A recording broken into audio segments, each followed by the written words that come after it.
पहले Chrome browser में जाना पड़ेगा, ठीक है ना।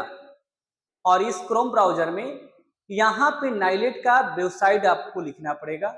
यहाँ पे student.nilet.gov.in लिखना होगा, ठीक है ना।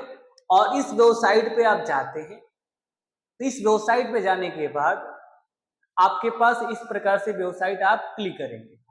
और इस प्रकार से वेबसाइट को क्लिक करने के बाद आपके पास यहाँ पे आपको थोड़ा इंटरनेट का एक्सेस नहीं हो पाया है, इंटरनेट एक्सेस हो जाता है आपके पास, जल्द से जल्द आ जाएगा। क्लियर है? यहाँ पे इंटरनेट एक्सेस हो जाएंगे। ओके, इंटरनेट एक्सेस हो गया, ज्यादा प्रॉब्लम्स नहीं है आपके पास। ये नाइलेट का पोर्टल आपके पास इस प्रकार से आ जाएगा। ये आप नाइलेट के पोर्टल देख रहे होंगे। इस नाइलेट के पोर्टल पे आपको इस प्रकार से आना है। और इस नाइलेट के पोर्टल पे जब आने के बाद ये चीज आपके पास इस तरीका से आता है। क्लियर है? अब ये नाइलेट के पोर्टल पे आने के बाद आपके पास सबसे लास्ट में आपके पास यहाँ ऊपर जाएंगे और यहाँ पे आपके पास अप्लाई का ऑप्शन आता है। क्या आता है? अप्लाई ऑप्शन आता है। क्लियर है? और ये अप्लाई ऑप्शन आता है, इस अप्लाई ऑप्शन पे क्या करना है? क्लिक करना है। क्या भाई करना है? क्लिक करना है। मैंने इस पे क्लिक कर दिया अप्लाई ऑप्शन पे। जब अप्लाई ऑप्शन पे मैंने क्लिक कर दिया तो मैंने अभी बोला है कि कोर्सेज अलग अलग प्रकार के, तो 1 2 3 4 और एक आपके पास जो कोर्सेज आपके पास है ये अदर 5। नाइलेट ने 5 कोर्सेज को अलग अलग डिजाइन किया है। और ये कोर्सेज मैंने अभी बताया आप लोगों को कि नाइलेट के द्वारा यहाँ पे बेसिक कोर्स में जो आपके पास बीसीसी, ट्रिपल सी, ईसीसी और यहाँ पे ट्रिपल प्लस और ईसीसी और यहाँ पे ACC कोर्सेज आपके पास मैंने बताया है। ये चीज कोर्सेज आपके पास अवेलेबल बेसिक कोर्सेज में रखा है, ठीक है ना। अब इसके बारे में हमें अभी कोर्सेज हम जनरल बेसिक कोर्सेज करना चाहते हैं, बेसिक कोर्सेज करना चाहते हैं, बेसिक मतलब BCC बेसिक कंप्यूटर कोर्स करना चाहते हैं, तो इसके लिए हमें फॉर्म अप्लाई करना पड़ता है। जब तक ये फॉर्म अप्लाई करना है तो फॉर्म अप्लाई कर दीजिए। फॉर्म अप्लाई करने के बाद आपके पास क्या करना है, जब इस पे क्लिक करेंगे तो इस प्रकार से एक पॉपअप आपके पास आएगा। थोड़ा सर्वर इशू चल रही है, ये सर्वर थोड़ा इशू है आपका, जल्द से जल्द सर्वर आपके पास ठीक से चल जाएगा।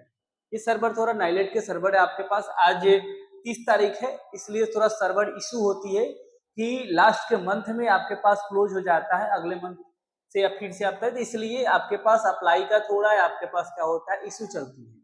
तो आज देखते हैं, हो जाए तो ठीक है। ओके, और यहाँ पे ओके और प्रोसीड पे क्लिक करेंगे।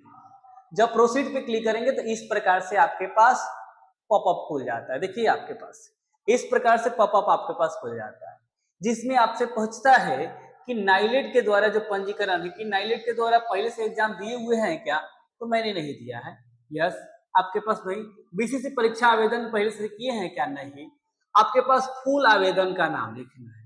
यहाँ पे फुल आवेदन आप खुद से फॉर्म भर सकते हैं और नहीं भरने आता है तो आप साइबर कैफे से जा सकते हैं, या साइबर कैफे नहीं जा पाते हो तो आप मेरे संस्था के द्वारा आप पढ़ाई करते हो तो आप मुझे डेटा दे देना, मैं भर दूंगा आपके पास। और पेमेंट की जो स्थिति है पेमेंट आप दे देना, पेमेंट मैं कर दूंगा। क्लियर है? कोई दिक्कत नहीं होगा।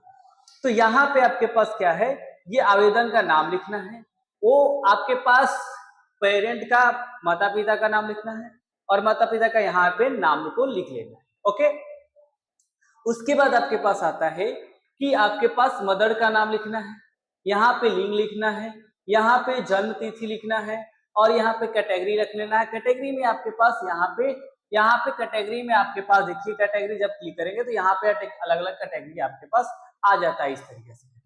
अनुसूचित जाति है तो अनुसूचित जाति, समान है समान, अन्य पिछड़ा है तो पिछड़ा कर लीजिएगा।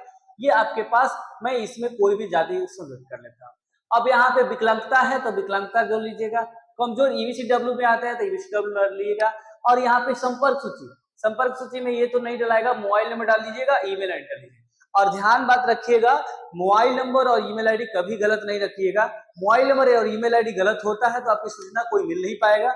आपको सूचना लेना चाहते थे तो मोबाइल और ईमेल आईडी आपको 100% पता चलिए, नहीं तो आपको मतलब कि डाउनलोडिंग मतलब कि आपके पास एडमिट कार्ड डाउनलोडिंग करने में बड़ा दिक्कत हो जाएगा। क्लियर ना? इसलिए आप यहाँ पे अच्छे पता करिए।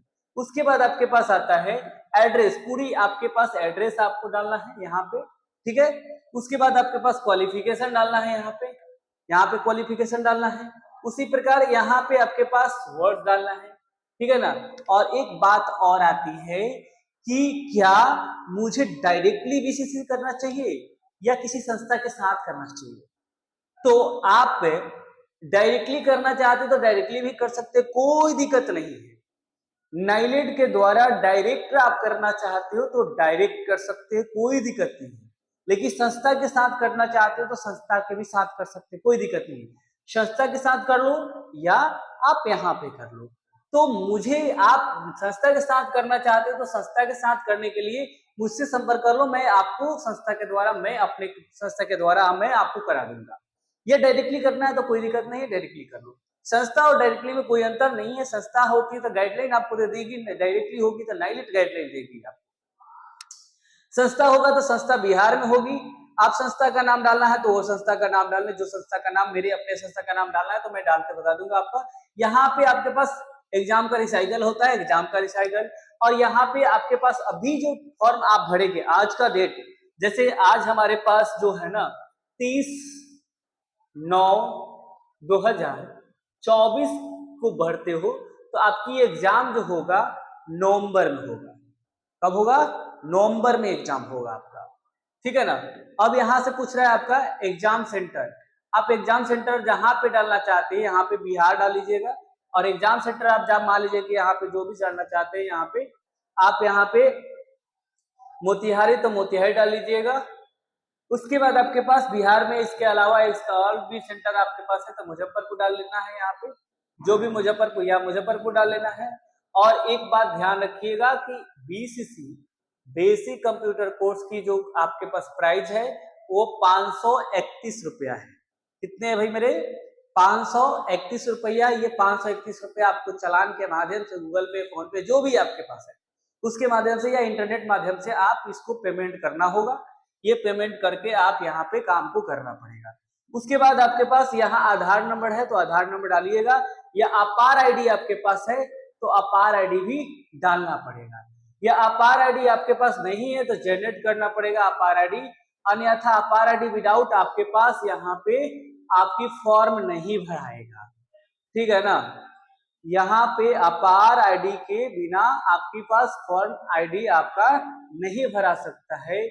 उसके बाद आपके पास आता है यहाँ पे, यहाँ फोटो अपलोड करना है, यहाँ फोटो डाल दीजिए, यहाँ पे हस्ताक्षर डालना है और यहाँ पे अंगूठा, बाएं अंगूठे का आपके पास फिंगर डालना है। और फिंगर डालने के बाद आपके पास कैप्चा डालना है और कैप्चा डालने के बाद आप पेमेंट करेंगे। पेमेंट आपका 531 रुपया आपकी पेमेंट होगी। और पेमेंट होने के बाद आपका क्या होगा कि नवंबर, जिस तरीके से आप पेमेंट करेंगे तो उसमें नवंबर 3 मंथ के बाद आपके पास एग्जाम होती है, जिसमें आपके पास एडमिट कार्ड आता है। और एडमिट कार्ड आने के बाद आपका सेंटर जहां पड़ेगा वहां पे आपको एग्जाम देना पड़ता है। तो एग्जाम देने के लिए आपको, एग्जाम जब आप देने जाएंगे तो आपसे क्वेश्चन जो पूछा जाएगा वो 60 से 50-60 क्वेश्चन आपके पास पूछा जाता है। मतलब यहाँ पे आपके पास, ठीक है ना, यहाँ पे क्वेश्चन पूछा जाएगा जिसमें आपके पास आंसर, आपको पास ऑब्जेक्टिव क्वेश्चन होता है, सब्जेक्टिव क्वेश्चन नहीं होती, ऑब्जेक्टिव क्वेश्चन होती है। इस प्रकार से आप क्वेश्चन को जवाब दे सकते हो, इसलिए आपके पास अवेलेबल होते हैं। क्लियर है?